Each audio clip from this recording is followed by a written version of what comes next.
You know, people in the world of board gaming tell us that there are only 100 great games out there. That is partially true, yes. That is partially true.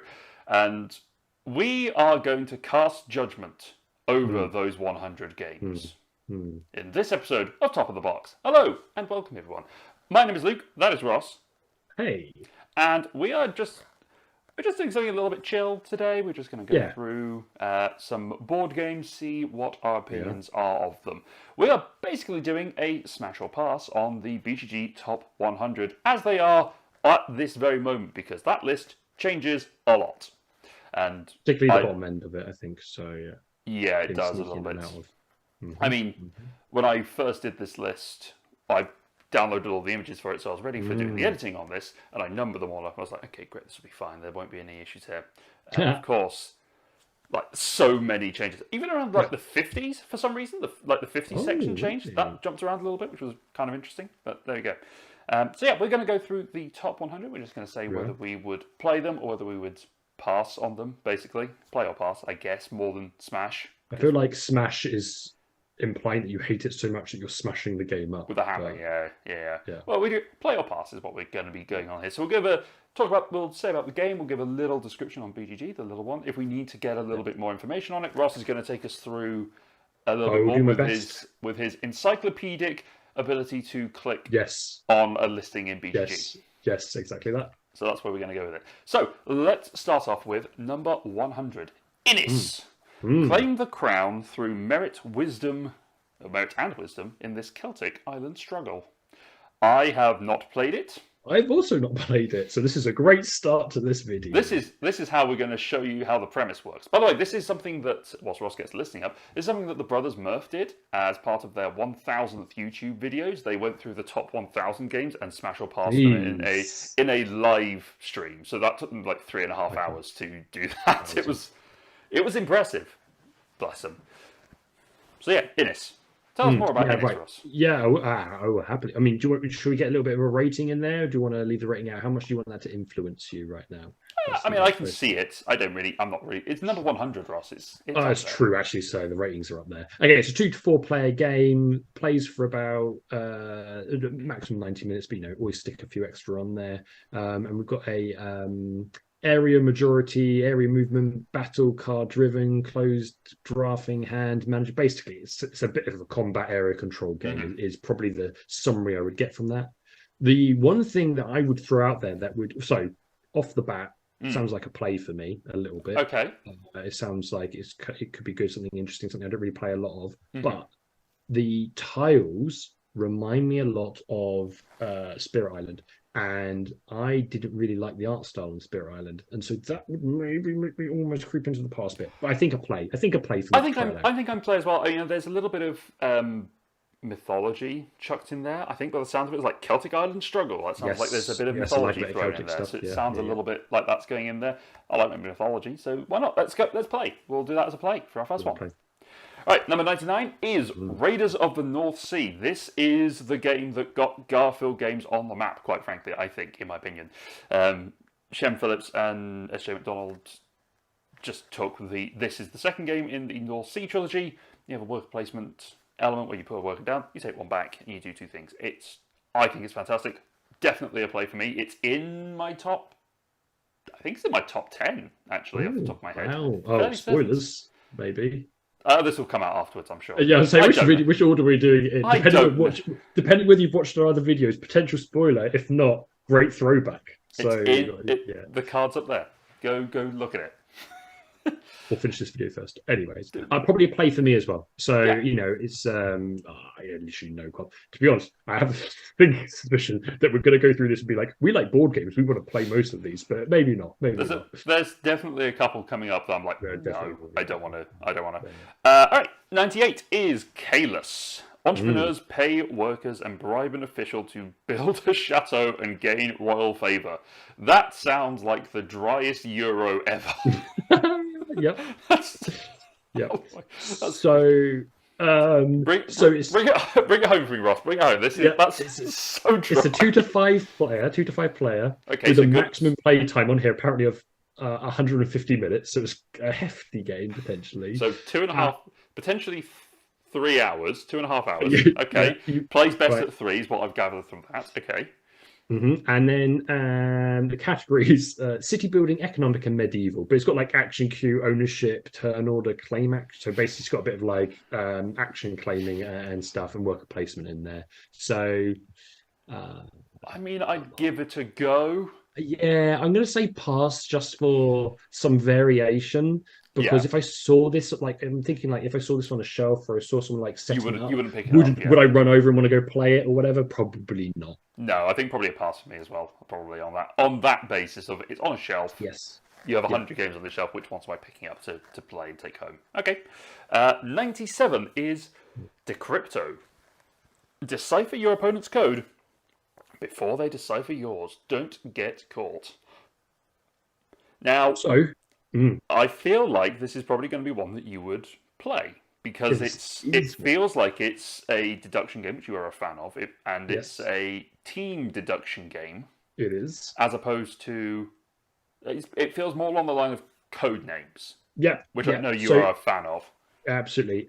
So in the kind of give you a gist, yeah, up to 8 players, 45 minutes absolute maximum, 15 minutes on the lower end, so it kind of gives you an idea. But yeah, Yeah. it's got like party game, deduction, clue, targeted clues, team-based game, all of this good stuff. So yeah, it's certainly I play. I Yeah, also yeah. love the look of the box, right? So it's just the theming of it that's pretty good too. It's on BGA. I don't think you and I would ever, just between the two of us, play it on No. BGA because I don't think it works at 2. It's It three feels- minimum. It is 3 minimum. So We'll have to get other Ross and Alan. yes, Get yes, a game of but that just a game. couple of Might be a people. good idea. Yeah, All right, number 96 is Keyflower. yeah. Complete a unique auction system. Compete in a unique auction system, rather, to build the most prosperous village. I've played Keyflower. I played it on BGA. I think it's pretty good. I've not played it, and based on your previous discussions or mentioning of, I would play it because you seem to think it's a good enough game anyway. So yeah, that'd be a play for me, I think. Oh, you're enough good. Yeah, it's an interesting little system where you're building out sort of a part of a village, but you can use each other's areas, but you're not impacting each other in that way. So it's kind of a nice little friendly game, I guess. Number 95 is Battlestar Galactica: The Board Game. Now, how can the human race survive if you don't know who is actually human? Now, I will preface this with, I am not a sci-fi guy. Yeah. Particularly, I'm more fantasy along that. To be fair, Battlestar Galactica as well is quite old now. So Well, yeah. So I've never yeah. seen Battlestar Galactica, so I've got I have watched the entire series. So Okay, I had no context for the theming of this. Yeah. Of the choice of this, I have Unfathomable, which is just the remake of this game with a Cthulhu theme, and Yeah. I'd rather play that. So pass on Battlestar Galactica, but play on Unfathomable. Okay, I mean, I think we should play. I mean, instant play for me on Battlestar Galactica. Sure. One of the first, crazily, one of the first kind of social deduction games that I'm playing. So I kind of skipped the actual small social deduction phase and then went straight into the big one. So yeah, instant play for me. Love the sci-fi theme. Okay. Yeah, I think we should. I genuinely think we should play it at some point. I think it'd be good. Take it. You've got it, don't you? I do. We'll add it to the stag list. Stag list. All right, number 94, The Search for Planet X. Plan, scan, and theorize to find a new planet on the edge of your solar system.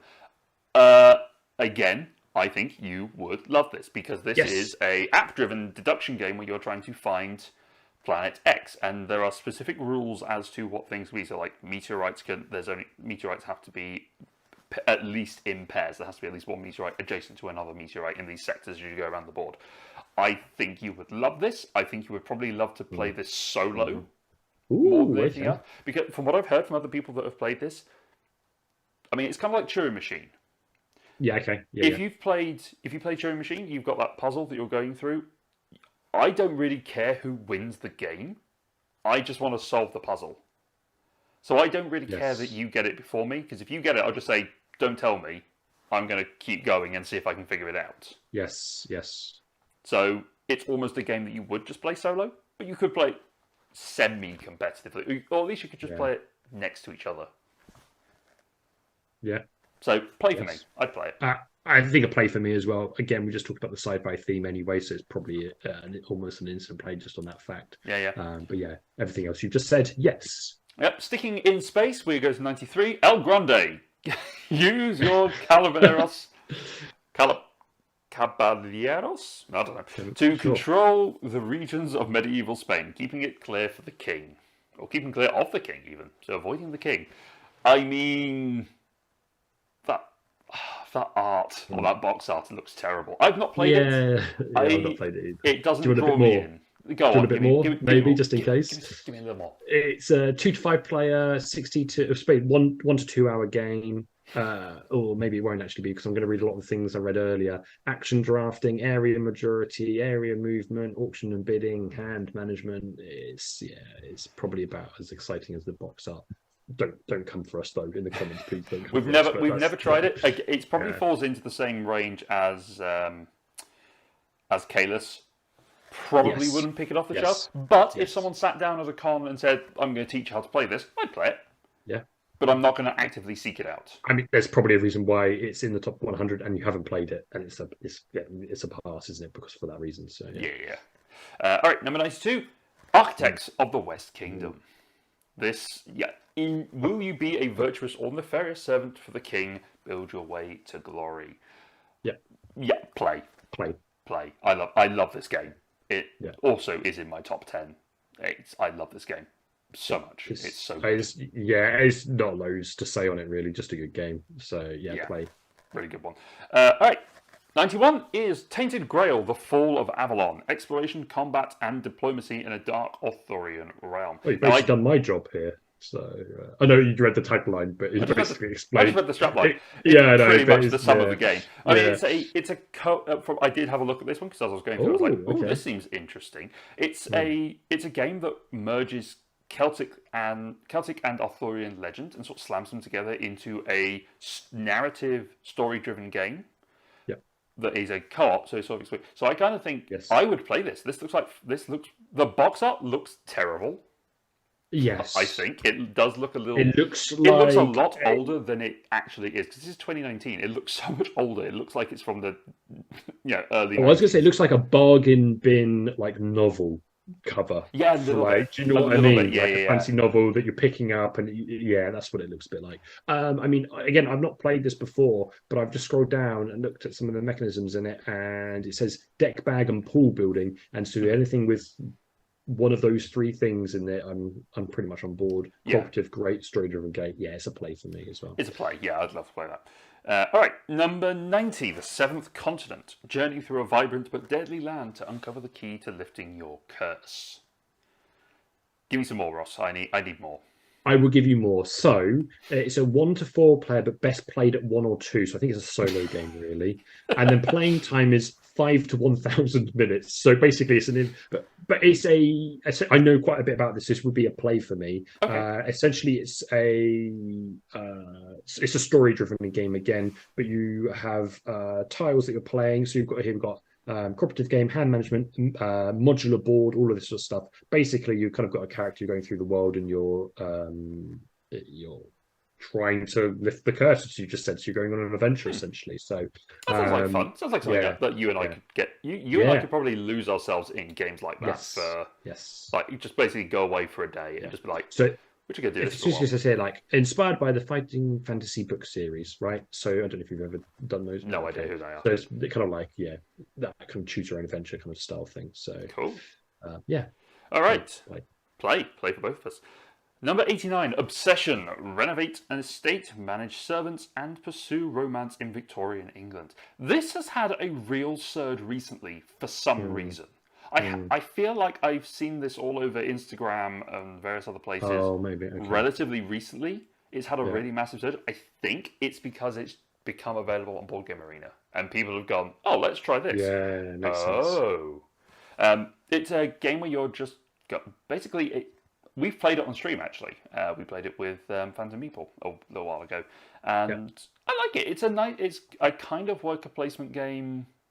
Sort of. There's a bit of open drafting. We're trying to bring in nobles and trying to sort of build out a family. It's a kind of Bridgerton or Downton Abbey, the board game kind of thing.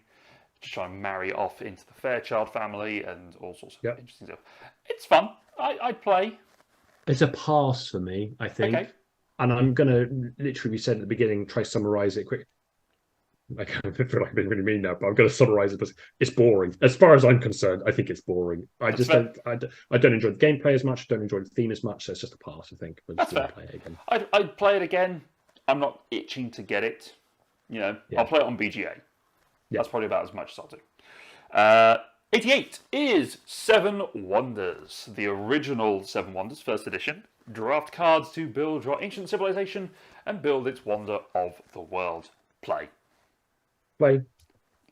Now, caveat, I can't remember if Seven Wonders second edition also appears on this list. I don't think so.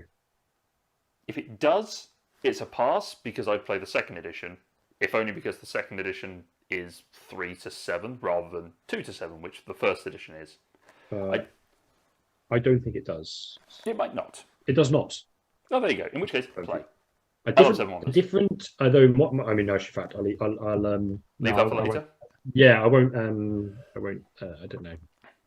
I feel like I know what you're going to say, but it's okay. We can leave it till later. Sure. Yep. All right. Number 87, dominant species. With an ice age approaching, which animals will best propagate, migrate, and adapt? I'd probably give this a go. On the basis of it.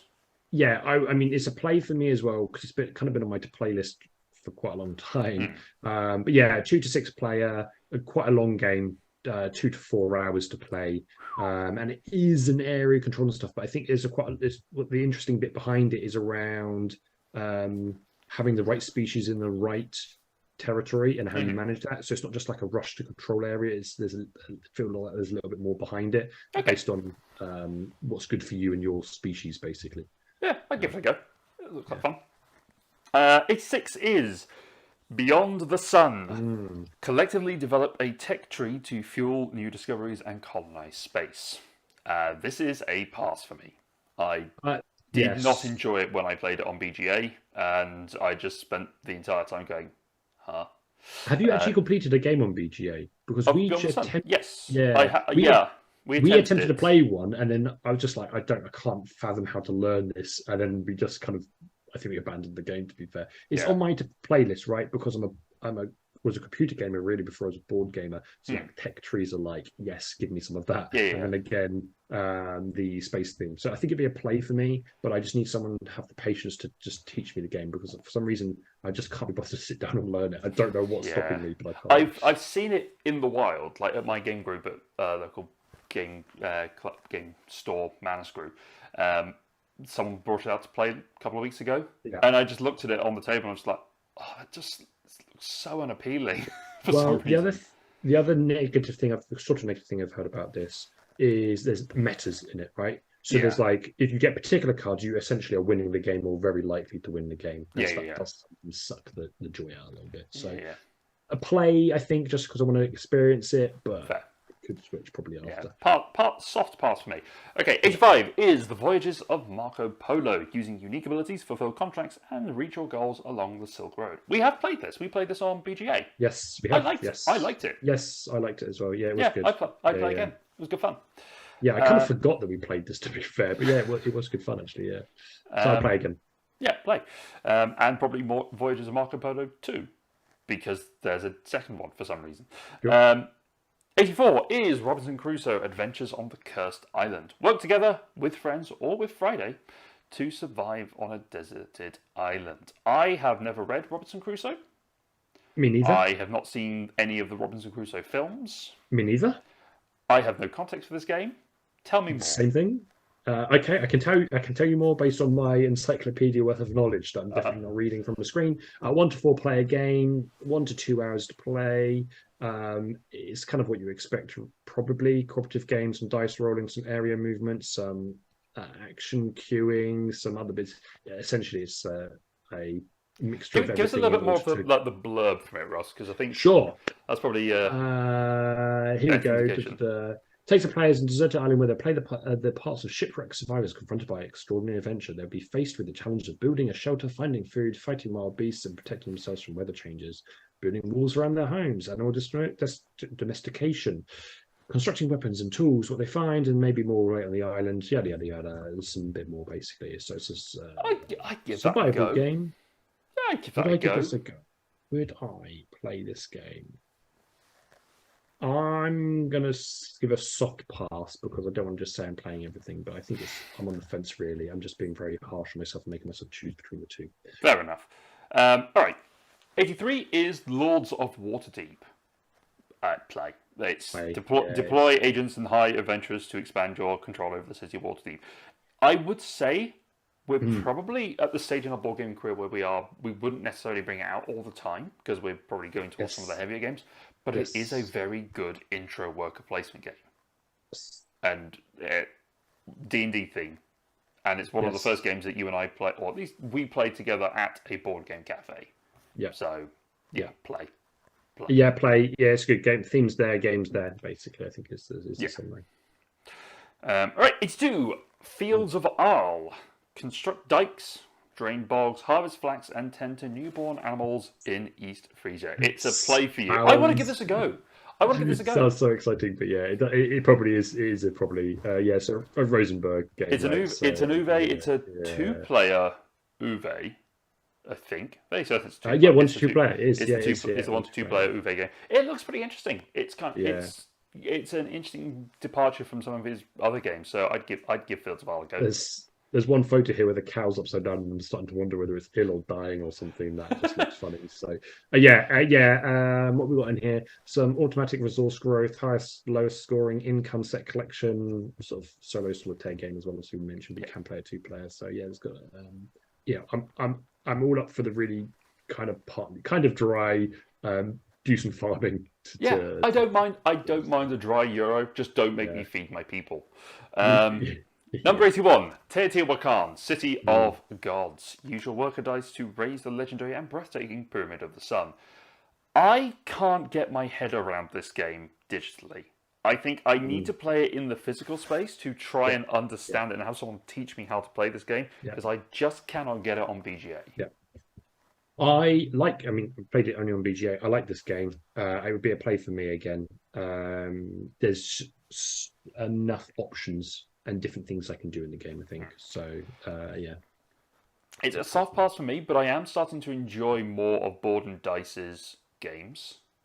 Yeah. So I probably would come back to it at some point, but it's not going to be an immediate play for me. Yeah. Number 80, Through the Ages, a story of civilization. Lead your civilization through strategic drafting of leaders, technologies, and... No, I hated this when I played it. I really did. So it's really sad because I really want to play this game and you found it so boring. And every time I'm like scrolling on BGA for the next game we want to play, I come past it and I'm like, Luke's not going to want to play it, so I'm not even going to suggest it. It's a play for me, but it's because again I will play it with you. Stuff, so I will play with you once. Yes, okay, I'll take that. So we'll give it. I'll play once. It might be better. I might just be that I was just playing it over too long a time span for me to really get into it. Yeah. So I fully get that, but based on my experience before, I wouldn't play it, but I will play it for you. Yeah, I appreciate that. Because board game husband. That's what we're here for. Number 79 is Clank, a deck building adventure. Claim your treasures, but don't attract the dragon in this deck building dungeon race. I mean, I feel like I've already drawn you in with deck building. You said the magical words that I wanted to hear, and so I'm on board. I think Clank's great. I redid my top 50. So if you're watching this after our top 50 videos, hey, go check those out. And it snuck back in. I picked up a copy at Aircon. I played it, and it snuck its way up a little bit because I like it a lot. And there's so many different variants. Like if you wanted the Clank deck building thing, but you don't particularly want to go with the fantasy theme, you've got Clank in space. Yes, yeah. And you've also got Clank Legacy, which would be kind of fun to do at some point. Yeah. If it wasn't so damn expensive. Yeah. But Clank play for me as well. I think. Yeah. We've said it ticks the boxes. Yeah, it does all the things you want it to. Number 78 is Five Tribes. Move assassins, elders, and buildings through Nokala, I guess, to claim oases and control djinns. Laura and I played this the other night. Oh, I would play it. I love Five Tribes. I think Five Tribes is fantastic. I really like Five Tribes as well. Because I remember when the top 50 video, I was talking about it when it came up on my list, and you were like, "Oh yeah, I've forgotten how much I really like that game." Yeah, it's so good. So, it's a play. It's just and it's what's quite nice about it as well is it feels like a shorter game. It sits in this really weird mid-range on time because you either have games which seem to be like half an hour, or games which seem to be 2 hours. It feels like it sits somewhere in between those that you don't often see. So it's quite nice. All right. Oh boy. I'm yawning in anticipation. 77, Agricola, Revised Edition. Help your farm prosper in this updated, streamlined edition of the acclaimed game. Play. Pass! I'm getting my head around more Uwe games. But I don't want to feed my people. I find Agricola too punishing. For whatever reason, I just don't want to do it. And I know that the regular Agricola, the first edition, is coming up much later in this list. And that's going to be a pass as well. So, if anything, I'd rather play the revised edition because I feel like there's a few things that are a little bit better in that edition. But it's still a pass. No thanks. Once you've sussed the feeding thing, I think it. But then the problem is that game becomes around just feeding a family, not expanding. And I think you want to do the fun things. Yes. The other fun things, not just the worrying about having to scrape by things. Exactly. I'd rather play Hallertau. I played Hallertau yesterday. It was so good. All right, number 76. We are a quarter of the way through this list already. Aeon's End. Mages defend humanity's last city, harnessing alien powers to destroy monstrosities. Tell me more. I can give you more. 1 to 4 player game, 60-minute playing time. It's very exact 60-minute playing time. It is a cooperative game, deck bag pool building, delayed purchase hand management, all this sort of stuff. It's sort of like, it looks, I mean, it's making the judgments I'm making here based purely on imagery. It kind of looks like Harry Potter, the deck building kind of combat-y. Yeah. Which one? It's actually called Hogwarts Battle. That's the words I was after. So yeah, it looks a bit like that. So but is it a pass or is it a play? It's a deck builder. It is. I think it is a play. I think I'd play it as well. I'd give it a go. Yeah. All right, number 75, Eclipse. Build an interstellar civilization by exploration, research, conquest, and diplomacy. Yeah. I'd play it. Play. I think we are going to play it probably in the next few. Well, we have to play it at some point for your. At some point, I need to play all my games and it's set on the shelf somewhere behind me. We need to play it. So yeah, I have a copy of it as well for some reason. I don't know why. I think I got it as a bundle in a in a raffle thing. So I'll have to give it a go, see whether I like it. And yours might pass mine on because if you got yours, can't point this. All right, 74 is Race for the Galaxy. Worlds await. Colonize, develop, and conquer. Taking advantage of the other's choices. Play. It was the first game you and I played on BGA. It was. And then we had a pause for like 2 years. Know. Yeah, something ridiculous. And then we're like, we've got this account here. It was one of the things, we played it before the pandemic started. And then we didn't go back to it at all. And the stupid thing is, over the whole of the pandemic, we didn't do any online gaming. Barely any. And then, we just missed a trick, really, didn't we? We did not take advantage of the fact that we had so much free time. And we look back on those days. Sad. All right, number 73, Cthulhu, Death May Die. Disrupt the ritual and slay the elder gods in this co-op dice chucker. So, 1 to 5 player game. 90 to 120 on the time front, and it looks like it's rolling dice story game. I'm probably doing it an injustice there. Cooperative game, dice rolling, scenario mission campaign, variable player powers. I mean, it is basically what I just said, to be honest with you. Beautiful cat on the first image on BGG. Lots of minis, though, is kind of what it looks like. It's basically like a dungeon crawler, but with some dice. Okay. Would I play it? I think no. Yeah, I think probably I'll no pass. on me as well. I'm not hugely enamored by Cthulhu-y stuff. Although, having said Yes. that about Unfathomable earlier, I'd rather play that than Battlestar Galactica. But I just don't That's really. your rating though, right? So Cthulhu above sci-fi. Is that basically Yeah, what you're saying? Yeah. Okay. kind of, yeah.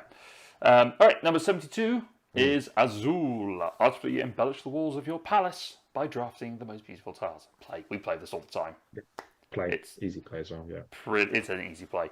Number 71, Android Netrunner. Mega Mm. Corporation versus the Netrunner in this futuristic cyberpunk game of cat and mouse. Two-player card deck builder.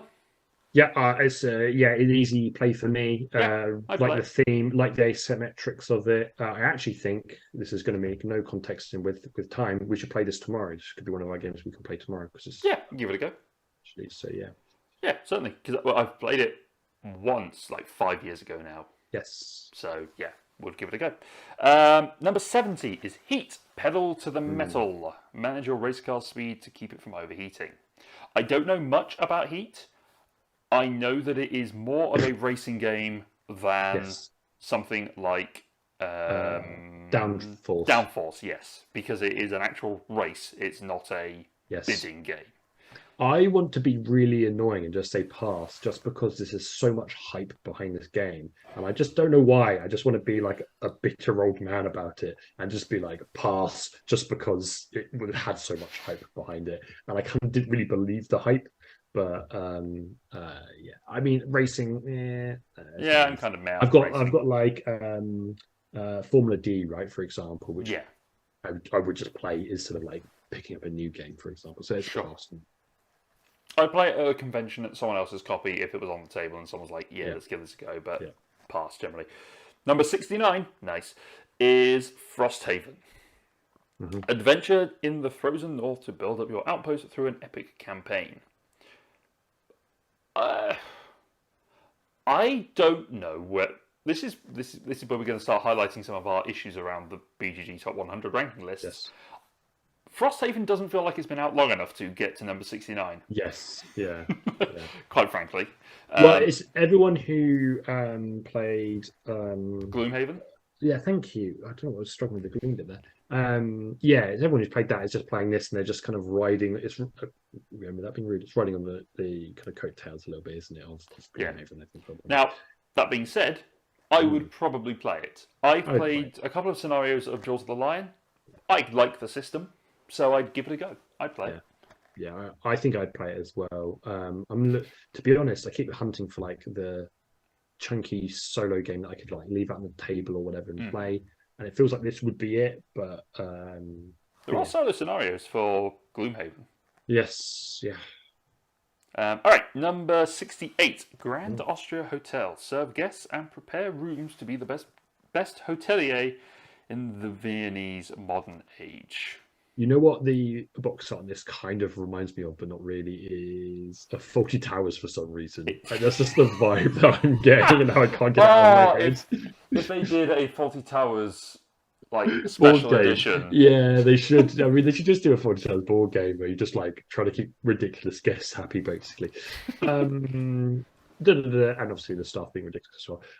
Do you want some more info? Yes, please. It's a 2 to 4 player, 60 to 120, 1 to 2 hour game. Got action drafting, contracts, dice rolling, hand management. What does it look like to me? With the image low, why is my internet being so slow?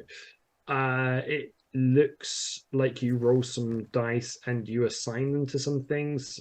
Sorry if anyone else actually knows how to play this game. I'm getting Dice worker placement, kind of like. It does look quite cool. There's like a hotel with, like, if I saw this being played, I'd be like, this is quite interesting. It's like a hotel wall with loads of doors, and you have like little door tokens that you're kind of moving around or placing within there. So maybe like you're putting your guests within certain rooms. Maybe I'm taking a big guess there. That looks quite fun, to be fair, actually. Yeah, I'd give it a go. Sounds kind of interesting. I think I'd actually give it a go. But if I saw the box, no. If I saw it out on a table, yes, I'd play. Yeah, the box art does remind me of an Uwe game. Just like it looks so similar to Agricola. Yes. Like there's a white man stood on the right hand side of the box looking out, and then there's background. yeah. It's like, you could easily mix this up. Okay, 67 is Kingdom Death Monster. you want Try some to more info on survive this? a nightmarish world that lies under eternal darkness. So I know two things about this game. One is there's lots of big minis, and two, said minis are very expensive. I think it is basically the knowledge I have of this game. But so 1 to 4 player, a 1 to 3 hour game. Basically, yeah, you play it cooperatively. You're moving around on a grid. You're a little bit of role playing there. You're dice rolling. You're trying to defeat monsters. Is kind of my summary for you here.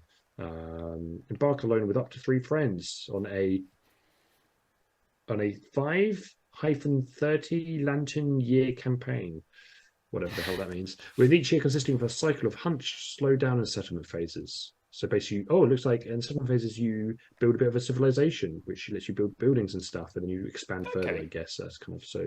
I think I want to play it because how sort of ridiculous the what's the word I'm after?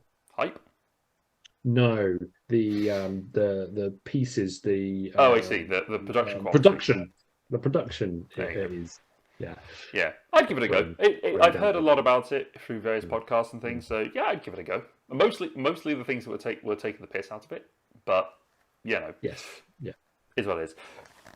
All right, 66 is Mechs versus Minions. Cooperatively program and pilot your mechs to defeat an army of marauding minions. Excuse me. Get that down. More. Give me more.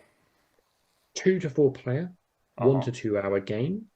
You're action queuing, and you're moving your units around the board.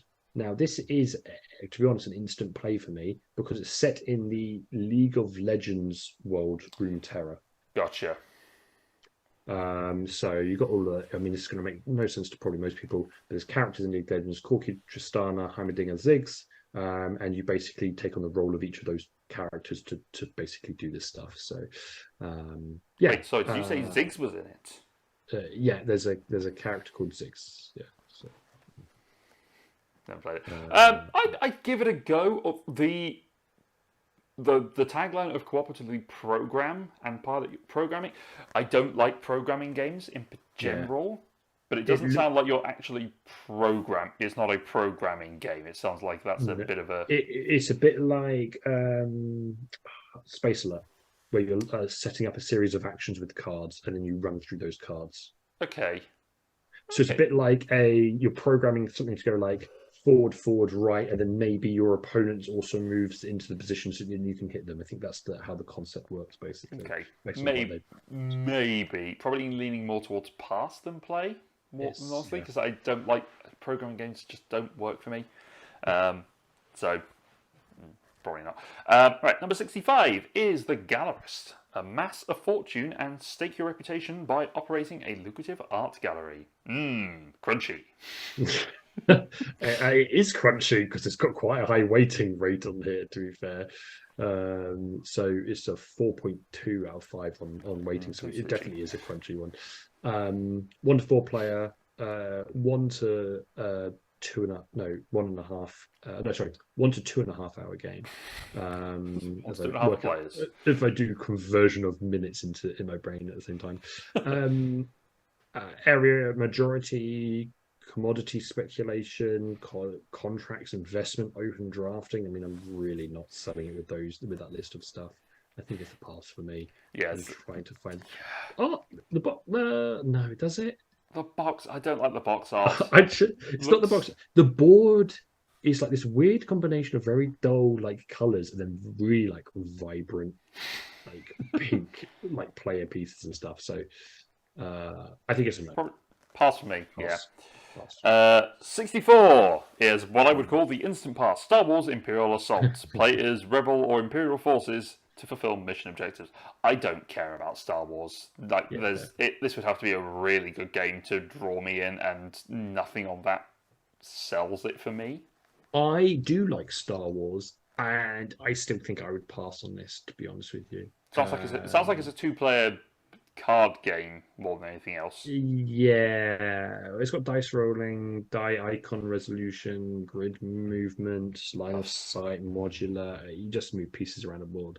Okay, so it's, I guess, So it's kind of sounding a little bit like there's a couple of games that have come out recently. Sniper is one of them. Yeah, that sounds. Yeah, from what No, I know about it, Strike and is it yeah, Striker is the new one yeah, that's just come out, and then there's a Sniper game that's come out. I can't remember yeah. off the top of my head that look kind of Sniper interesting. Elite, is it Sniper Elite? Could be Might be Sniper close. Elite, Yeah, I yeah. think so. Where you've got that sort of It Yeah. seems like those are possible reskinnings of Yes. this, rethemings. I don't Yeah, know. minis on some grid basically is what you talk about. Yeah. It was re-implemented by Descent is the one that's going. Yeah, pass for me, I think. I think a pass as well. Yeah. Number 63, Paladins of the West Kingdom. Invaders are coming from everywhere. Keep the faith and defend your homeland. Play. Yeah. Love I this think game. play just based on the other ones that we've kind of already covered off as well anyway. So yeah. Well, you've played Paladins. Yeah, no, sorry. Yes, because I played it, but also it was Gotcha. probably going to be quite an instant play because of that. It's good. It's good. Yes, I really love it. It's a good, heavy game sometimes. And it's just good. Number 62, Le Havre. Establish a supply chain by collecting resources, building industries, and shipping. This is another white man standing to the right of the box, I tell you looking what. out onto things. But I've seen playthroughs. I Yes. would probably give it a go. Oh, okay, interesting. I'm just going to set my stall out a little bit here. We have so much in the universe. Full stop. We have so much in the universe. Why do we pick supply chain, resource movement? Why do we pick these themes for board games? I just don't understand. Like, and it's not even like someone's breaking into the scene with this idea of let's make another game about moving resources from one part of Europe to another. But we keep doing it. It keeps happening. It keeps happening, right. But we keep playing them. Like I'm packing my stall away now, so we're done. I was going to say, Tilitum, which is one of your new favourite games, is exactly that. Yeah, absolutely. I mean, I realise the hypocrisy as I'm saying it, but yeah. Tell us more. But yeah, I will. 1 to 5 player, 30 to 2.5 hour game. So my brain's frying on a Friday. And then yeah, we've got a little bit here. We've got some loans, ownership, automatic resource growth. It's an economics game basically. Yeah. I'm going to say, because I don't have the same insight that you might do, I'm saying pass, but I feel like you would like it. I do. I do feel like too late a pass, and I'm never going to play it in my life. Fair enough. But it's Uwe. I can't get back on my words.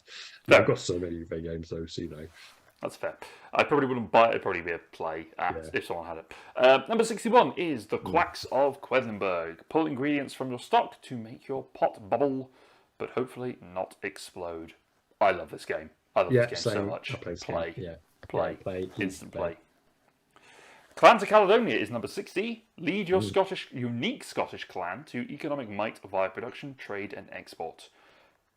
I think we both know that we fall on the play side of this game. Yes. Because we loved it so much. Yes. It's really funny, actually, because I'm just looking at the rating that I put on this game. It's relatively low, funny enough, but I think it was before I kind of really understood the concept of it. It's a play. I do quite like it, actually. Yeah. I'm looking forward to seeing what comes from the expansion.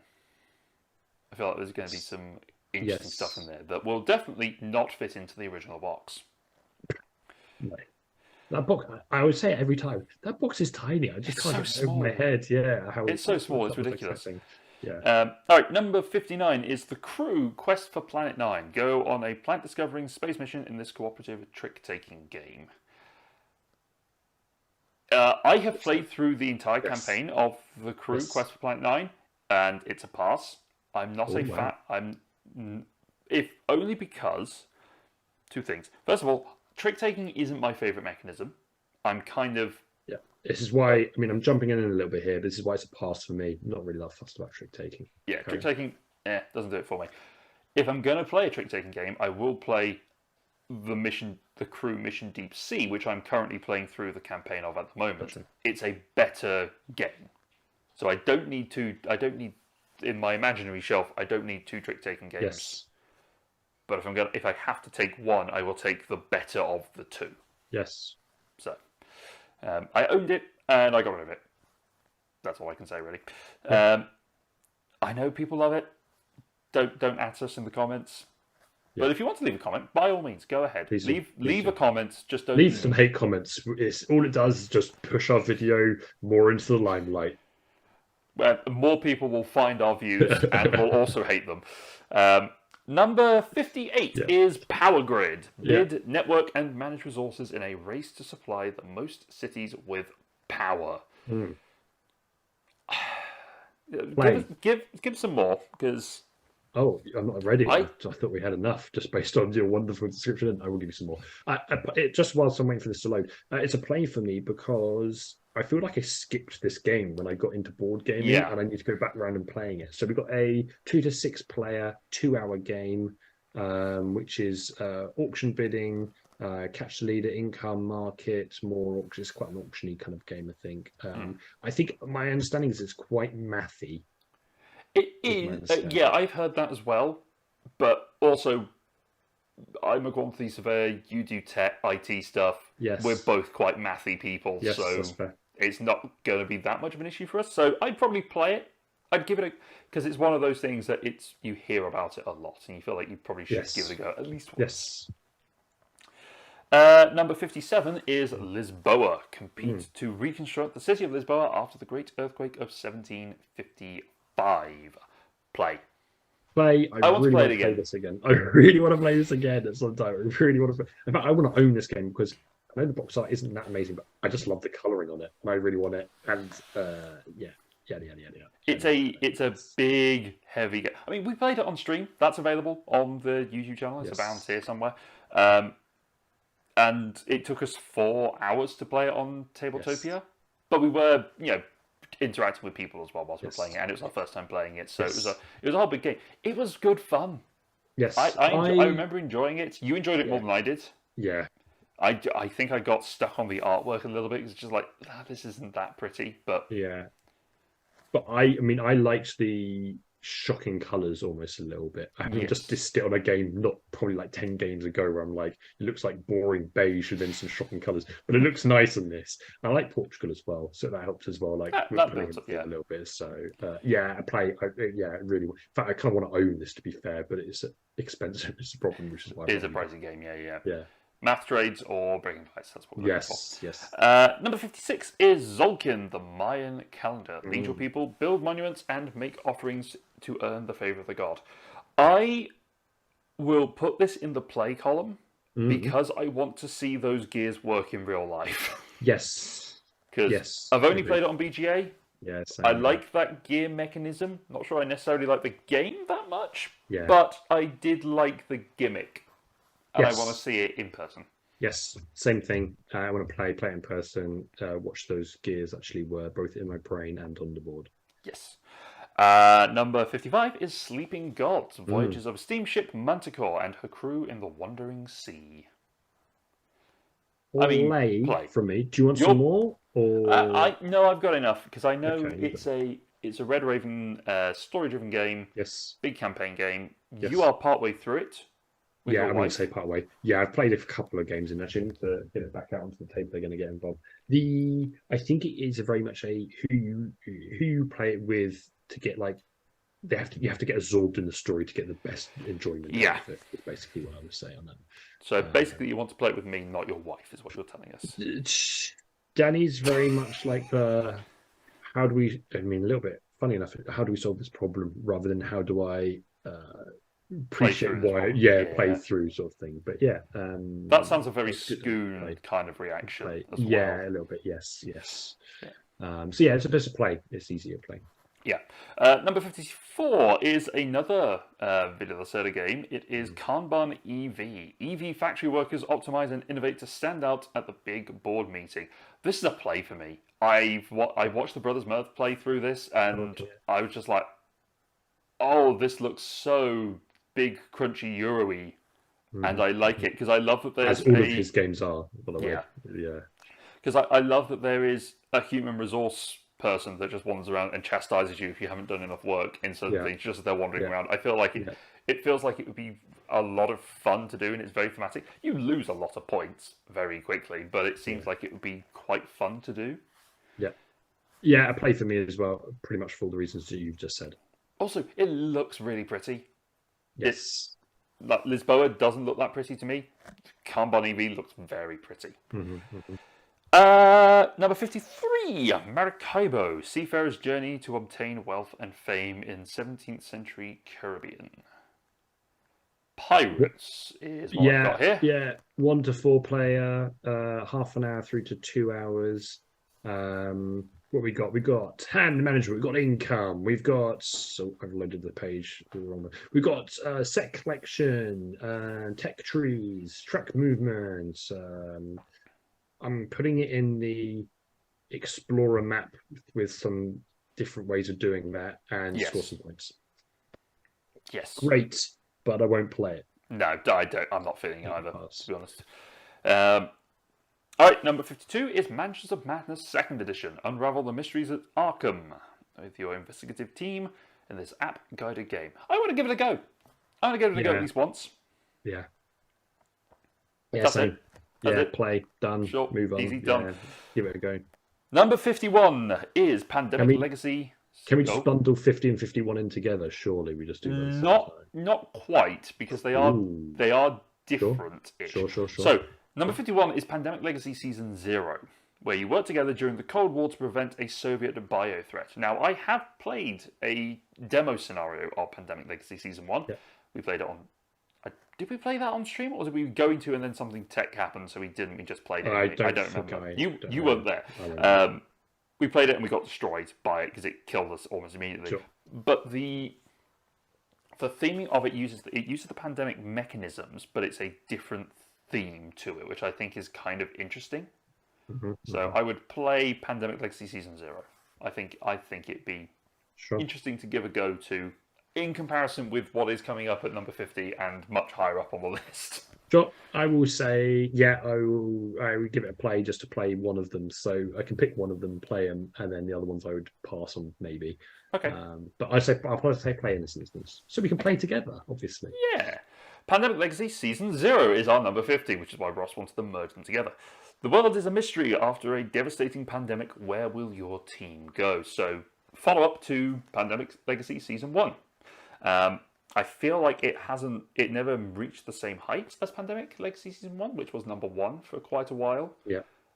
Possibly because the big thing that stood out from Season 1 wasn't so much of a shock this time around. I don't know. I haven't played either story, so I don't really know. I'd probably give it a go, but it's of the 3 Pandemic Legacies, it's the lowest on my list to play. Yes. As I just adjust something on the screen. Adjusted. There you go. I just heard a pop as it was adjusted. I'm not sure what that pop was. So yeah, play. Meh. I passed just because.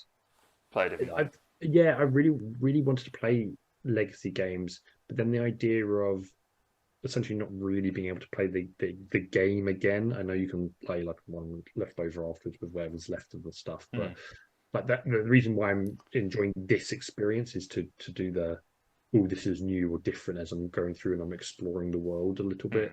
Yeah, so I do one, but probably past that one. Yeah. Okay. Number 49 is Crokinole, the oldest game on this list. Flick discs and make trick shots in this traditional Canadian dexterity game. I love Crokinole. Crokinole's fun. It's fun to play at a convention.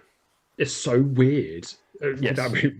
It's weird that it's here. It's so different to other stuff. It's just got this weird cult following, right? And I can't wrap my brain around it. I'm not saying it doesn't look fun. It does look fun, but also the pricing I hear about the boards is it's super expensive. Like I'm looking at Amazon, the Amazon pricing that is on BGG. It's £298. Yeah, it's ridiculous. Mad. However, Crokinole for me is always going to be a convention game. It's going to be a game that I will, if there's a board at a convention, I will play it. So I think when we go to AC West, there is a Crokinole board. Someone's bringing a Crokinole board, and there is going to be a Karuka board, which is basically Crokinole with snooker, to give a go. So we'll find those at some point and give it a go because it's fun. Yep. It's good fun. Number 48, another Vita Deserta game, is On Mars. Be a part of the first Martian colony, striving to be the best contributor. Give us more, even though I know you have it. I do have it, yeah. A 1 to 4 player, 1.5 to 2.5 hour game. Very high in the weighting. We've got set collection, tech trees, tile placement, variable phase order, worker placement, hexagon grid, hand management. I mean, you basically take any of his other games and slap a space theme on it a little bit. I mean, there's other Yes, bits there, but I think that's probably a fairly fair assessment on it. that seems fair. But yeah, basically, taking over Mars. Basically, I mean, it is a play for me. I hope it's a play because it's still sat and shrink behind me. That was a But yeah, good bargain for you from the. it was a bargain. I did absolutely get an absolute bargain on that. Yeah, I would play it because it looks like fun. It looks interesting. I'm kind of on the let's try some heavier games and see where my tastes lie at the moment. Yes. I'm trying to see where I fall on the weight scale.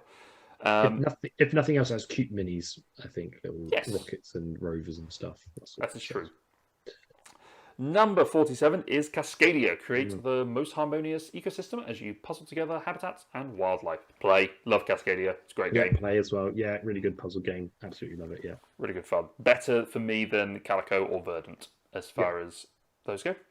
Number 46, I'm just going to ignore because I don't know. It's Agricola again. It's the first edition of Agricola. Build your farmstead by sowing fields and raising livestock, but don't forget to eat. I will never forget to eat Uwe. Pass. I mean, it's a play for me. I like. I know it. I know it is, but yeah. Good. Moving on. Number 45 is Anachrony. Use exosuits and time travel to ensure your vision for the future after the cataclysm. So, for me, yeah, I'm going to say pass, and I will put a little bit more detail on that.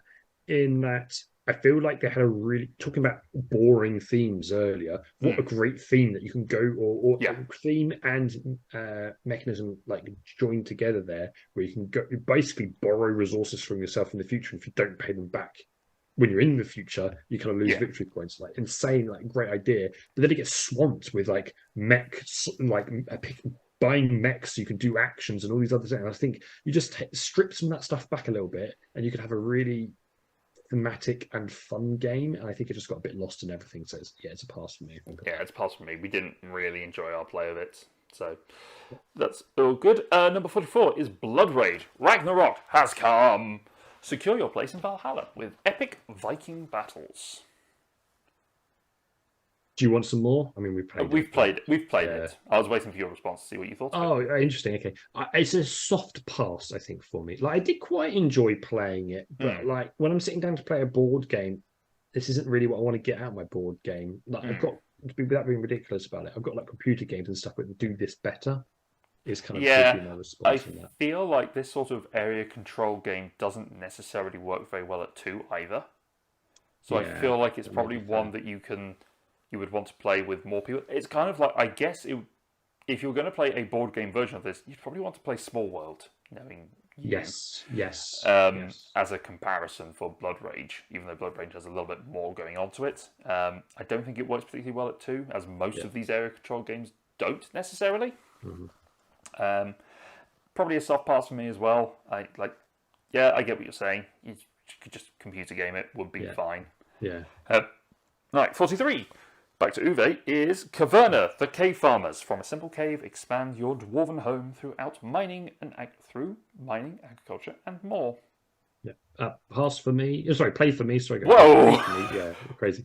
Play for me, and actually, I do think better than Agricola. I do. It's a simpler game, and I mean, just for that reason alone, really. It's a soft pass for me. It's not as hard a pass as Agricola is. I agree with you. Caverna is a better game than Agricola, in my opinion, because you can feed your people ROPS. So it's kind of not as much of a punishing thing. Not feeding your people is not as punishing, I find. Yes. So I think it's just low. Again, it's a white person sitting on the right-hand side of the box, looking out. I was waiting for you to say it, but yeah. They've found a style and they live with it. Soft pass. Underwater Cities is our 42. Develop future cities on the seafloor through politics, production, and science. Give me more, please. There's so many ones of like 4 players here. I think there's a lot of solo games coming into stuff now, isn't there? I always think of board games being tough and solo, but actually pretty much every single one I've put on this list has a solo. Yeah. 1 to 4 player, 1.5 to 2.5 kind of hour mark to play. It's a hand management, income, network and route building, worker placement, turn order, basic and some other stuff. Yeah. So that's about all I've got for you. Do you want a bit more on the description? The main principle of the game is card placement. 3 coloured cards are placed along the edge of the main board into a 3x5 slots, which are also coloured. Ideally, players place cards on the same slot of the colour. Then they can take both actions and advantages. So you kind of it's probably a really poor comparison to make. It sounds a bit like a zoo, but with actions based on where you play the tile. That's how it's played out in my brain then. Okay. It's not that, by the way. Don't make your judgment based on that. But that's just how it went in my head. I mean, it's not standing out to me, to be perfectly honest. I've heard it's pretty good. It's not. Yeah. Without being too shallow about it, the box and the board wouldn't walk past and go, "Oh, I want to play this." Either. Yeah. So it's a pass, I think. Speaking of box and the board that probably not good. Puerto Rico. Ship goods, construct buildings, and choose roles that benefit you more than others. Did I play Puerto Rico or did I play something else? I feel like I don't know. I've not played this. I feel like I don't think I have played it. I feel like I have played something in the similar sort of vein that was problematic because of the system. And Puerto Rico is problematic because it focuses on that particular historical time frame. I'm glad that they've done a revisit of it with Puerto Rico in 1984, I think, is the time frame of it. They've done a reprint anyway, that kind of strips away from the slavery aspect, which is a problematic theme and is one that I find quite distasteful and is not one that I enjoy. So it's a probable pass for me. It's a pass for me because, I mean, for those reasons, but also it just looks like why would I spend my time playing it? Number 40 is Marvel Champions, the card game. Battle Marvel villains with unique teams of iconic heroes in this living card game. I'd play it. I've heard good things about Marvel Champions. I'd give it a go. I do actually like a living card game. And yeah, I mean, I don't mind Marvel. I'm not as big of a fan as some other people, but yeah, I would play it. Yeah. PAX Premier 2nd edition, number 39. Swing the tides of the great game as countries vie for control of Afghanistan. 1 to 5 player. 45 minutes to 2 hours. We've got here. We've got action points, area majority, area movement, hand management. What else we got? Open drafting, negotiation. I'm not really I'm trying to figure out a way of hooking you in, but I don't think I'm going to find one. I don't know why I've made it my mission to try convince you to play every single one of these games. Especially when I don't think it's one that you would particularly want to play either. In terms of play, it's a pretty straightforward tableau builder. Players spend most of their turns purchasing cards from a central market, then playing those turns out in a single row called a court. That's essentially it. I don't have an issue. It doesn't sound like I have an issue with the gameplay. I have an issue with the theme. Yeah, the theme is a bit the gameplay is a bit and the art is kind of nice. The box does look nice. I have seen the PAX Premier 1st edition box. It's nowhere near as pretty. I think it's soft pass for me just because the theme. I think so as well. I think I'm just if I'm being harsh on stuff, then probably not. Number 38 is Food Chain Magnate. Strategically hire and manage your workforce to outcompete rival fast food chains. This feels like Power Grid in the sense of I've gone past it and I probably should circle back around to it. Yes, same, yeah. The problem I have with Food Chain Magnate, though, is that I saw it on a shelf at UKG and I thought, oh, great, I can read a bit about this game and I can learn a bit of it. I picked it up, I turned the box around, the back of the box is blank. So I went, I know nothing else about this game. So let's put that back. Right in the front it says the modern way to good old-fashioned good gaming. What more do you need to know? Mechanisms? Yeah.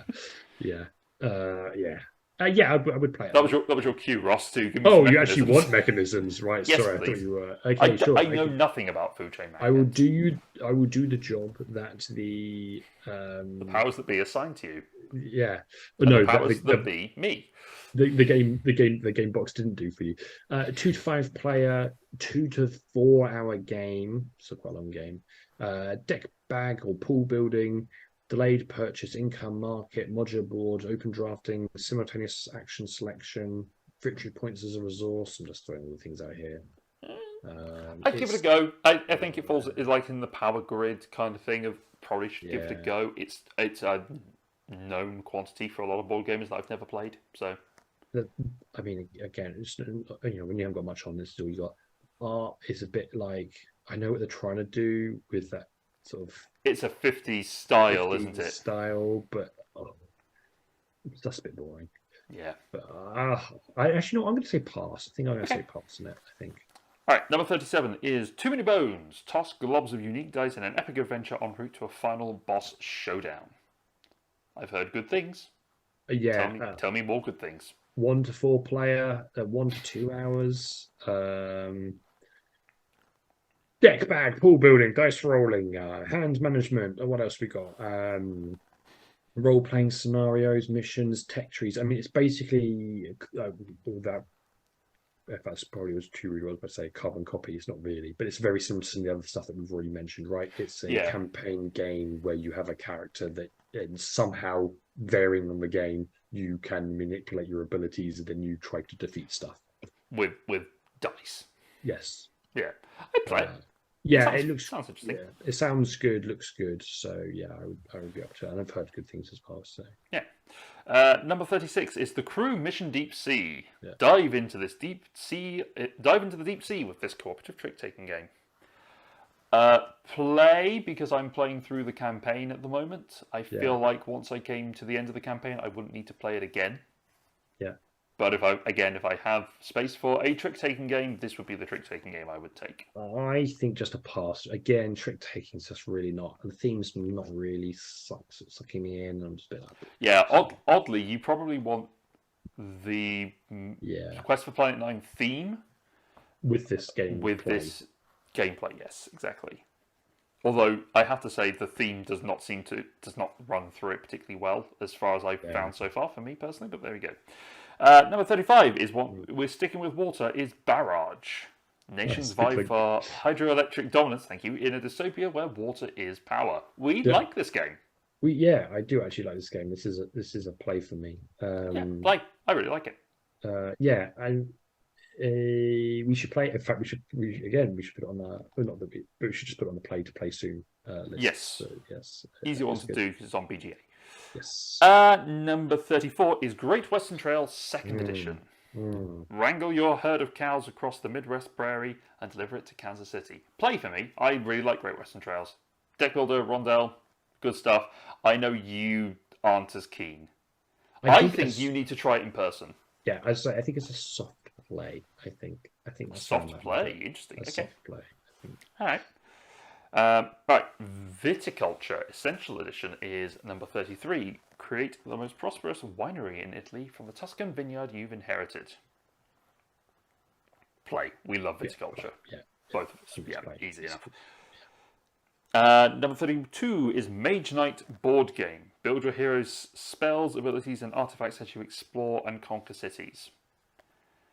Are you ready to repeat the same thing I've repeated 5 times already, Luke? Well, we've got a 1 to 4 player game, 60 minutes to 4-hour game, where you have deck bag, pool building, dice movement, grid movement, dice rolling, modular role playing. It's just it's more of kind of the same. I've got to be honest.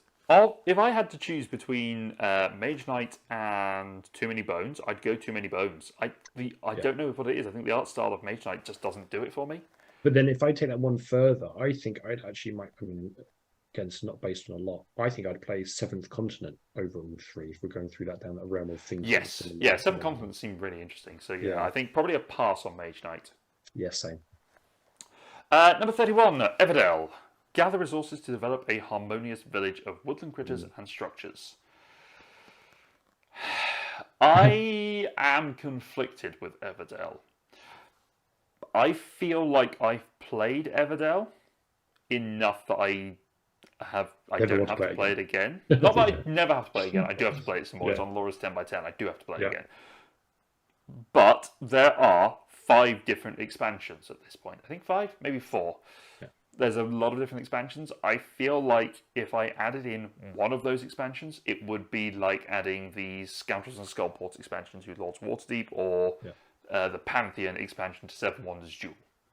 It Yeah. changes the game enough to keep it fresh and exciting and vibrant. Yes. And I think I need to. Yes. I think I would play Yes. it to include an expansion of some description. I'm gonna say pass. I just am not that fussed. Okay. I can't really give you more. Sorry. It's just. That's fine. It's fine. Number 30 is Orleans. Craftsmen, scholars, and monks can help you reign supreme, but who will turn up to help? I really like Orleans. I think it's a really interesting bag builder, resource, and chip management game. I've not played. No. Not really ever looked into. I'm going to say pass based on having zero information about it, even as I'm kind of reading the page about it, I think. Okay. Would I play if I saw this out on the table? 1 second. Let me look at this photo. Let's see if I can redeem it in the last second. No, probably not. No. The artwork isn't outstanding. Yeah. I'll be honest. But I think the gameplay on it is pretty solid. Yep. Yeah. Number 29, Root. Decide the fate of the forest as woodland factions fight for contrasting goals. Pass. Play. Hard pass for me. I do not like Root. I did not like the play of Root. I have a slight aversion to Leader Games' artwork style. Yeah.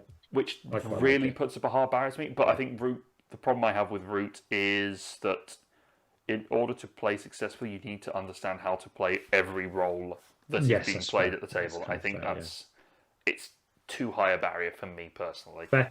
Fair. I really enjoy it. I quite like the artwork. Basically, everything you've just said, flip it, and that's probably why I like it. To be fair, so, I have heard a lot of people do have contrasting opinions on that particular art style, and a lot of people love it. A lot of people really dislike it. There's not many people that fall in between those two. It's either or, and that's fine. It's fine. It's fine to have opinions. I feel like you've said it's fine too many times, and it's not fine. Just insert GIF of Ross from Friends going, "I'm fine." Yeah. Number 28 is The Lost Ruins of Arnak. Explore an island to find resources and discover the lost ruins of Arnak. Play with the Expedition Leaders expansion. I'm going to say pass, and you're going to say you need to play this with the expansion, and I'm going to go, sure. When the expansion's on the top 100, I'll say play, but at the moment I'm saying pass based on this. I think, I know I've said this 1,000 times before, don't finish the game. I'm halfway through playing and the game ends, and I'm like, what was I doing? What was happening? I don't understand. Am I deck building or am I not deck building? I can't comprehend. Maybe I'm playing it wrong. It winds me up. I can't be bothered to play it fast. I will be very interested to see how you do with Dune Imperium, because those two are compared a lot. Are they? Interesting. Okay. But the theme might suck me in a little bit more. Well, this is the thing. This is probably the thing. We'll come to Dune Imperium a little bit later on, but it's I think people compare. I've heard that people compare them quite unfairly because they are worker placement and deck builders. That's the only thing that they have in common. Right. Okay. So who knows? Number 27 is Arkham Horror: The Card Game. Investigate the horrors of Arkham whilst courting cosmic doom. It's another LCG, isn't it? Yes. Yeah. No. No. Unless I got confused. Might not be an LCG. It might just be a... Oh, no, it is. I take it back. I'm looking at another one. Ignore me. I had multiple tabs open. That was a stupid thing to do. Yes, LCG. Yeah, I mean, it's basically what we're really coming off, really, to be honest with you. 1 to 2 player, kind of doing your thing with your cards and trying to stay sane. Pass. Yeah. I'm not that fussed by it. Doesn't overly draw me in. Neither does the next game that's coming up, number 26, Terra Mystica. Play fantastical factions, expand your influence by terraforming and joining cults. Yeah. I was disappointed, I think is the word, by Hmm. this game because I'm Yeah. like, oh, the theme's kind of there, and this looks like it could be a nice, crunchy game. And then I kind of played it and a bit like, I'm just going through the motions, not really that bothered. So, It feels like there should be more interaction. Like you've got unique abilities, but they never seem to yes, matter yes, to a yes. certain extent. So yeah, no, pass for me. Number 25, Wingspan. Attract beautiful and diverse collection of birds to your wildlife preserve. I am a firm play of this. I know you are not. Yeah, I would say pass. I think I would be as bold as to say pass on this. I just, um, You've seen all you need to out of Wingspan, I yeah, think. basically, yeah, but yeah, I played. I'm like, I kind of get it. It's quite nice, but there's other stuff I'd rather play. I think it's Fair. the Last quarter of the list. it is. Ooh. Realizing we've actually taken a lot longer than we initially Mhm. anticipated, but there we go. Number 24 is Clank Legacy Acquisitions Incorporated. Go forth, be bold, and acquire in this campaign version of Clank. Play.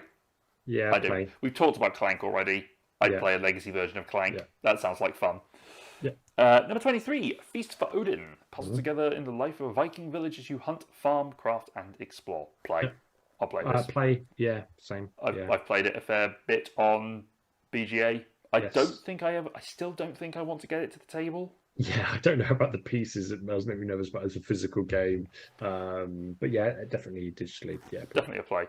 Number 22 is Concordia. Traders compete to build the greatest empire in the Roman Mediterranean. Now, this is a diverse. This is a divergence from our previous ones, where we've had a white man standing on the right of the box. We now have a white woman standing on the left of the box. Yeah, change it up. Do you want some more? Yes, please. 2 to 5 player, 100 minutes. We've got what have we got here? We've got action retrieval, deck bag and pool building.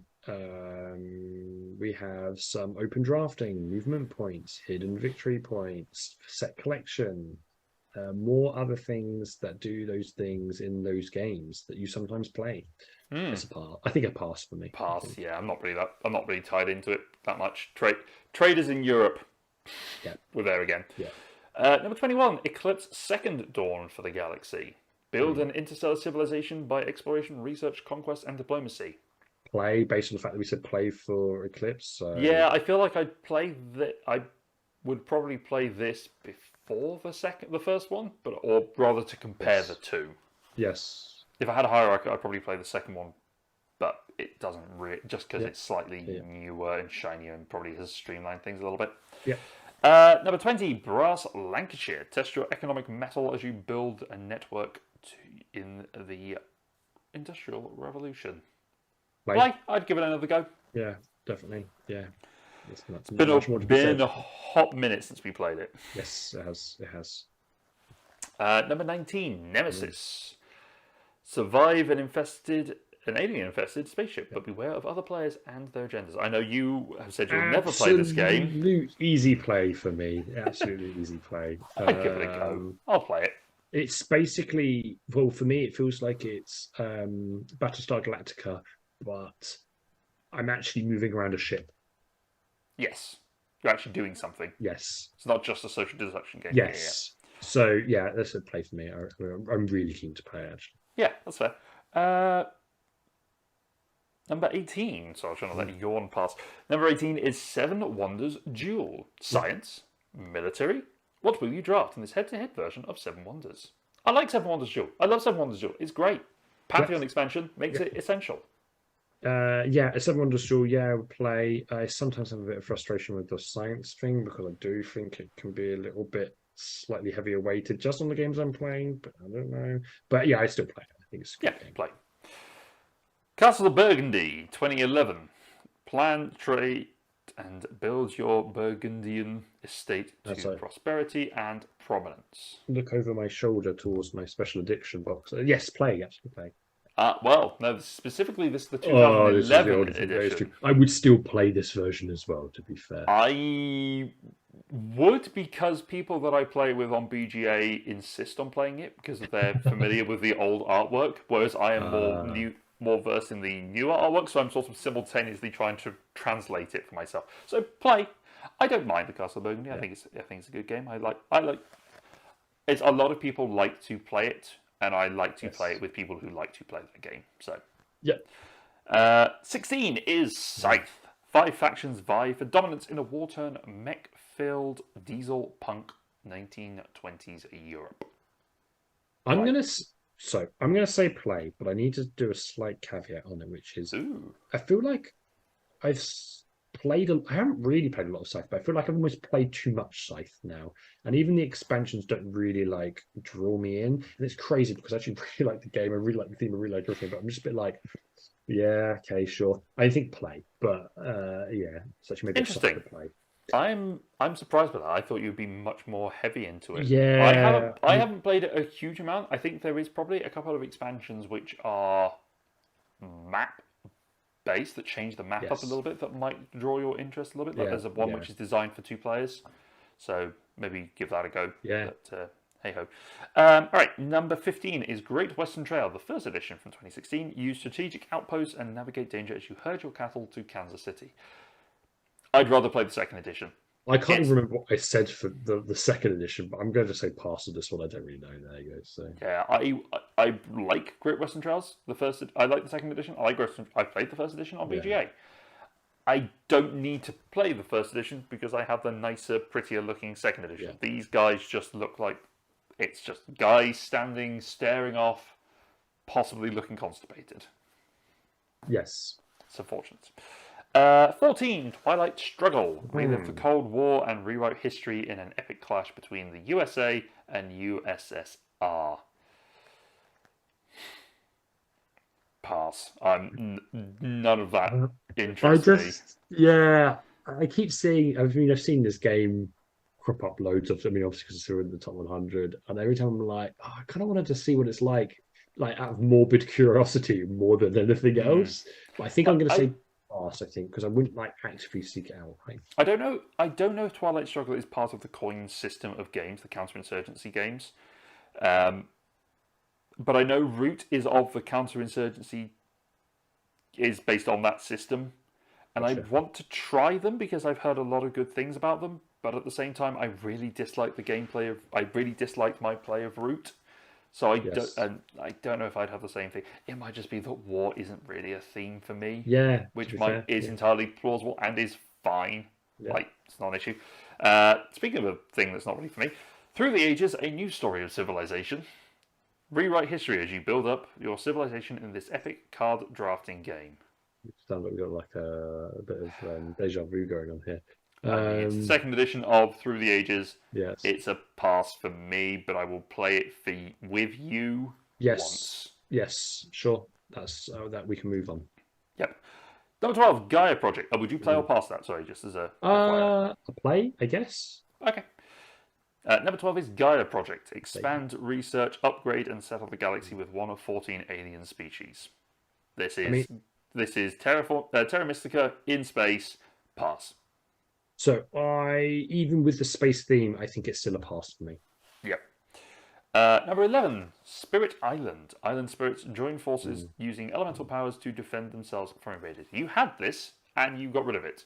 I had this, got rid of this. Again, really big hype around this. I tell you what, the components actually, it's sad, but the components really turn me off. It's quite a complex, heavy. It was quite a heavyweighted game for the I was trying to play with probably, and the components. It just looks like they pulled the components from about 6 different board games together in one box. That's how I would describe it, and it shouldn't really matter that much. But it looks incomplete. The miniatures look weird. It just looks weird. I just can't. It just breaks the immersion for me or something, and I just can't do it. No, thank you. Pass. Fair enough. I would probably also pass because you and I have similar tastes. Although, as we found on our top 50 list, we don't have that similar taste. No. But yeah, we tolerate each other's tastes. I think is great to start in some ways. Well, that's on the internet now. I guess I'm not editing that out because I don't want to do too many cuts on this one. Yeah. Number 10 is Star Wars Rebellion. Strike from your hidden base as the rebels or find and destroy it as the Empire. No, thank you.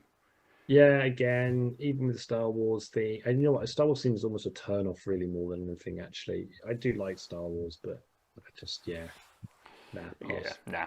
War of the Rings, 2nd edition. The Fellowship and Three Peoples clash with Sauron over the fate of Middle-earth. Again, no thanks. Yeah, it should be hook me in based on the theme, but it kind of looks a bit like Risk with Lord of the Rings slapped on it, and I've got Risk with Lord of the Rings slapped on it, so I know there's probably more to it than that. Being a bit unfair, Yeah, but it's a I mean, there pass, is significantly so more to it yes, than just its Risk, but it's not a yeah, theme that draws me in yeah, anyway. It's a big war game, effectively. yes, Number 8, Dune Imperium: Influence, yes, Intrigue, and yes. Combat in the universe of Dune or June. Yes, play, Play, play. play. Want to give it a go. I don't know anything I, much about it other than yeah, it's a worker placement with deck building. it has a lot of hype behind it, so I'm probably going to be a grumpy old man and hate it after I play it. But I think that the I hope theme not. I behind it, the bought it for your gameplay, birthday. the theme about it, the gameplay of it, everything like that, it should be a win for me. Basically, as a play. Number 7 is Gloomhaven, Jaws of the Lion. Vanquish monsters with strategic card play in a 25 scenario Gloomhaven campaign. I play. It's Gloomhaven stripped back a little bit. Yeah, play I like for me it. as I want well. to carry Yeah, on with the campaign that I'm in. We've yeah, done 2 sessions of it. Over. yeah. Yeah, it's been a while. Number 6 is Terraforming Mars. Compete with rival CEOs to make Mars habitable and build your corporate empire. Play. I love Terraforming Mars.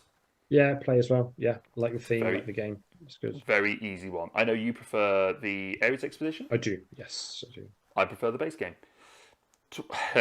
Twilight Imperium 4th edition do. is our number 5. Now, Build a yeah. intergalactic empire through trade, research, conquest, and grand politics. You Go. need to remove any any knowledge you have of this game based on the digital playthrough that you are currently enduring, and I'm going to use the word enduring. Enduring is the correct description of it. Here's the thing. I haven't worked out whether I like 4X games. So I tell Because you, I haven't ever really played one. I feel like yeah, if I try Eclipse, which is a yes, 4X game, and I don't really gel with it, I'm not going to try Twilight Imperium. I would say that would be a mistake for one reason, and because of the political discussions that I think happen in Twilight Imperium that wouldn't happen in Eclipse. It's the backroom shady trading and alliance and betrayal in Twilight Right. Imperium that I think you would enjoy, and also that you're not benefiting from in a digital game. That is very true. I'm definitely not benefiting from it. I think I'm also not benefiting from a Poor interface. substandard interface Yes, that I do not understand. And yes, we've yes. been playing the game for. It's not friendly at all, and we've Yeah. been playing it for 2 months now, and I Yes, still don't know what I'm doing anytime I yes, click anything. yes. So, at this exact moment in time, I never need to play Twilight Imperium 4th Edition again. That makes me However, sad. I Yeah. will play it to try it Yes, yes. in person. Yes, agreed with all of that. Having said joked earlier about trying to convince you to play these games, that would be the one game This that is the you only said one, yeah. pass that I would really say you should play, and definitely play physically in person. It's a play for me as well. So yeah, Yeah, it's probably a play once. it might even be the highest rated game on from this list so far that I've done ratings for as well. So Yeah. I really need to go through games and rate them more because I've just got to the game where I've rated this next one. Number 4 is Ark Nova. Plan and build a modern, scientifically managed zoo to support conservation projects. Pass. pass. We don't like it particularly. We don't see it. Sorry. The theme's a bit slapped on. I feel like I'm going to be really critical again. Theme's a bit slapped on. Gameplay's okay. It got a lot of hype. I don't really understand why. Done. Yeah. I agree with each of those sentiments. Those are the same opinions I hold. Number 3 is Gloomhaven. Vanquish monsters with strategic card play. Fulfill your quest to leave your legacy. Again, I think would It play. sits in that one of those games. Let's play it, sort of thing. Yeah, so I'd say play for this one as well. Yeah, because it's play Gloomhaven, into Jaws of the Lion, into Frosthaven. Yeah, Sure, why not? yeah. I have the digital version of Gloomhaven, so Yes. we probably could give it a go at that if you Yes, ever find yeah, it on a cheap one. Number 2 is Pandemic Legacy Season 1. yeah. Mutating diseases are spreading around the world. Can your team save humanity? Play.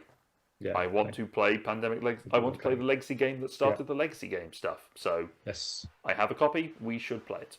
we should. Yes. And finally, number 1 is Brass Birmingham. Build networks, grow industries, and navigate the world of the Industrial Revolution. Play for me, yeah, in the same way that the other Brass is. So yeah.